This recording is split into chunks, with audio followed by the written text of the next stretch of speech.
โอเคบอกเข้าเจ้าในผู้ใดอยากได้งานมาสมัครอยู่ไสอยู่จรัญ82/1จ้ะได้งานไว้บ่ไว้สำหรับผู้ใดที่อยากได้งานคือเล่าแม่นเขามากรอกใบสมัครได้เด้ออยู่ที่บริษัทของเฮาอยู่จรัญ82/1อันนี้เจ้าซื้อแนวใดก็ ซื้อหมี มาสมัครเวียกได้จักมือแล้ว มามือแรกมามื้อนี้ แม่น ได้เวียกอยู่ไส อยู่บางแวก72สัมภาษณ์ได้จ้างใจดีบ่ ก็ใจดีอยู่ ใจดีได้งานตรงกับการที่อยากได้บ่ตรงตามที่เฮาอยากได้บ่หรือจังได๋ ปานกลาง แต่คือปานกลางเนาะ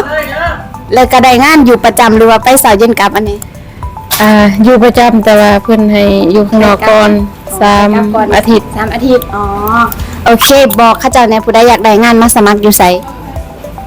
อยู่จรัญ82/1จ้ะได้งานไว้บ่ ไว้ สำหรับคนที่บ่เลือกงานก็สิได้งานไว้คือแล้วเนาะถ้าผู้ใดอยากได้ก็อย่าลืมเนาะเฮาเปิดให้บริการทุกมื้อตั้งแต่เวลา 8:30 น. ฮอด 6:30 น. มาสมัครกันได้เด้อสำหรับวันนี้ลาไปก่อนสบายดี